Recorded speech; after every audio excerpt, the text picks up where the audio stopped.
దీప్తి వాళ్ళ ఇంట్లో ఉన్నన్ని రోజులు తాను నన్ను ఎక్కడో అక్కడికి తీసుకెళ్తూనే ఉంది. ఆ వారం రోజులు మా ఇద్దరి రోజులన్నట్లు గడిచాయి. అన్నయ్య గారు కాస్తంత కోపం చూపించినా, ఇలా ఎవరైనా వచ్చినప్పుడే కదా నేను ఫ్రీగా బయట తిరగగలను, నాకు ఒక తోడు దొరికినప్పుడే కదా అంటూ చిన్నబోయింది. ఇంకా ఒక ఆదివారం రోజు అన్నయ్యే అందరినీ బయటకి తీసుకెళ్లారు. ఆ రోజు అత్తమ్మ వాళ్ళు కూడా వచ్చారు. అందరూ కలిసి చక్కగా ఇస్కాన్ టెంపుల్కి, ఆ తరువాత చక్కగా భోజనం చేసి బొటానికల్ గార్డెన్లో కాస్తంత సమయం గడిపి ఇంటికి చేరుకున్నాం. తర్వాత రోజు మేము ఇక ఊరు బయలుదేరుతాం అని నిర్ణయించుకున్నాక దీప్తికి నేను పసుపు కుంకుమ పెట్టాలన్న ఆలోచన, తన కోసం తీసుకువచ్చిన చీర తాంబూలం చక్కగా తనని సోఫాలో కూర్చోబెట్టి నుదుటిన కుంకుమ పెట్టి చేతిలో చీర పెట్టా.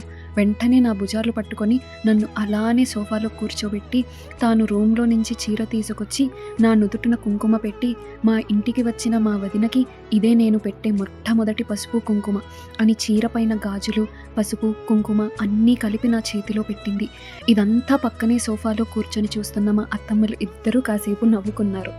అలా తర్వాత రోజుకు మేము సిద్ధమవుతూ ఉండగా దీప్తి వచ్చి నా ఫోన్ నంబర్ తీసుకొని, వదినా, నీకు అన్నయ్య మీద ఎలాంటి అభిప్రాయం ఉందో నాకు తెలీదు. వాడు బలాదూరే, నేను ఒప్పుకుంటాను. కానీ ఒక చెల్లెలిగా నా విషయంలో ఎప్పుడూ తక్కువ చేయలేదు.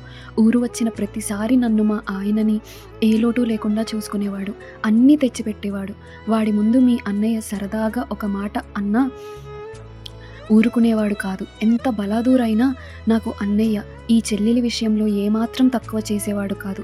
అందుకే వాడంటే నాకు చాలా ఇష్టం. నిన్ను చేసుకున్నాక కాస్త మారాడు.